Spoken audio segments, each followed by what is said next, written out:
Have you ever felt hijacked by your own emotions?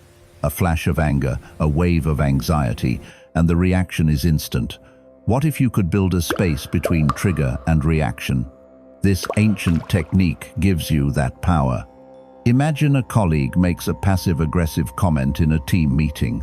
The immediate instinct is a hot flush of defensive anger. Your mind starts racing, replaying their words, crafting a dozen sharp replies. Your focus for the rest of the day is shattered by this single trigger. This is where Stoicism offers not a vague philosophy, but a practical framework. It's about building a gap between what happens to us and how we choose to respond. Today, I'll teach you the 3 simple lines of a Stoic gap journal. This isn't abstract theory, it's a concrete mental tool that creates that crucial space. If you're ready to stop reacting and start responding, watch until the end and comment "gap" below to start the journey. Let's open the journal to the first line. Think about that moment again. The trigger happens, the email lands, the comment is made, the plan changes unexpectedly. There's an immediate rush of heat, of judgment, of story. We feel as though the event itself is attacking our very soul. But the Stoics teach us a radical idea. Events have no inherent power. As the Roman Emperor Marcus Aurelius wrote to himself, "Things do not touch the soul, for they are external and remain immovable. Our disturbances come only from the opinion which is within." This is the foundation of our gap journal. The first line we will write is designed to surgically separate the event from our opinion of it. Your task is to write down the objective fact. This means you describe what happened as if you were a security camera. No emotion, no interpretation, no blame, only what could be proven in a court of law. So for the colleague's comment, you do not write, "He tried to humiliate me in front of everyone." You write, "During the 10 a.m. meeting, while I was presenting the data, John said, quote, 'I guess that's one way to look at it, if we're ignoring the Q3 numbers.'" That's it, just the facts. This single act is profoundly powerful. It stops the emotional spiral dead in its tracks. By refusing to add a story, you drain the event of its initial power, turning a chaotic, threatening trigger into a piece of neutral data on a page.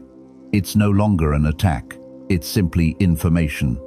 Now that you have the cold, hard fact isolated on the page, we can turn to the second part of our human experience, the story. Because let's be honest, the human mind is a storytelling machine. The moment the trigger occurs, a narrative instantly floods our brain, a narrative of blame, fear, insecurity, and assumption. It feels completely real, completely justified. The Greek Stoic Epictetus gave us the master key to unlock this process over 2,000 years ago. He said, "Men are disturbed not by things, but by the views which they take of them." That trigger you wrote down, it's just a thing. The disturbance, the pain, comes from the view you took of it. It's the story you told yourself. So, the second line of your journal entry is where you give that story a voice. You will write, "My initial interpretation." Here, you let it all out. Write down the raw, unfiltered, emotional narrative. No judgment, just documentation.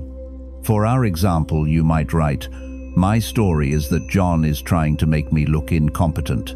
He's been gunning for my position and used that comment to undermine my credibility with the team.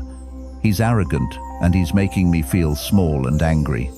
See the difference? We aren't saying this story is true. We are simply acknowledging that this is the automatic interpretation our mind produced. By writing it down, you perform a crucial act of mental alchemy.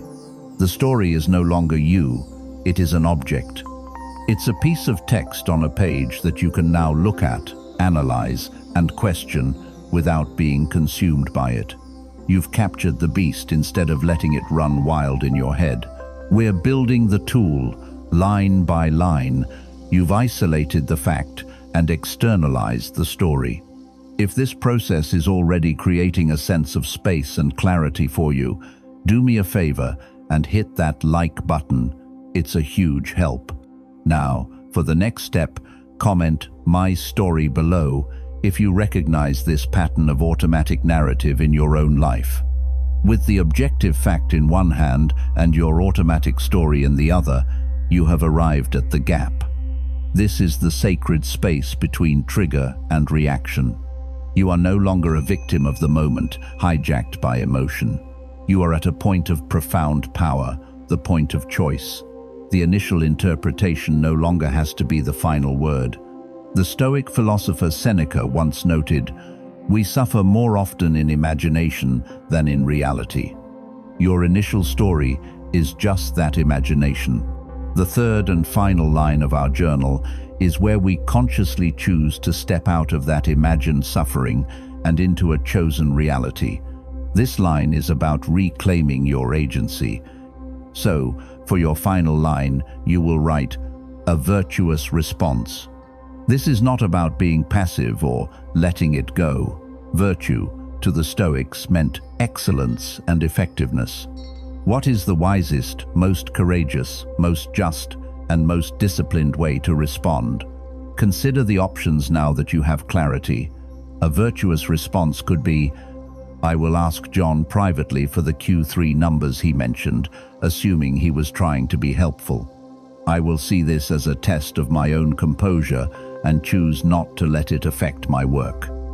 I will calmly address the comment in our next one-on-one, asking for clarification on his concerns."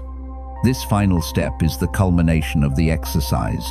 You are no longer a reactor, but a responder.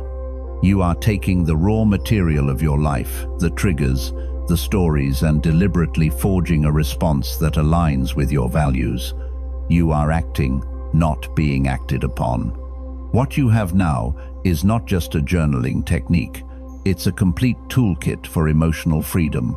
3 simple lines: the objective fact, which strips the event of its power; the initial interpretation, which captures the runaway story; and the virtuous response, which puts the steering wheel firmly back in your hands. This isn't a one-time fix, it's a daily practice. Think of each journal entry as laying another brick in your inner citadel, a fortress of calm and reason inside you, untouchable by the storms of external events. With every entry, the gap between what happens and how you respond gets wider, clearer, and more firmly under your control. The space between trigger and reaction is where your freedom truly lies. Don't just understand this tool, use it. Start tonight. The very next time you feel that flash of anger or wave of anxiety, open a notebook and build your gap. For more practical Stoic tools to build your resilience and strengthen your inner citadel, click on the Stoic Toolkit playlist right here.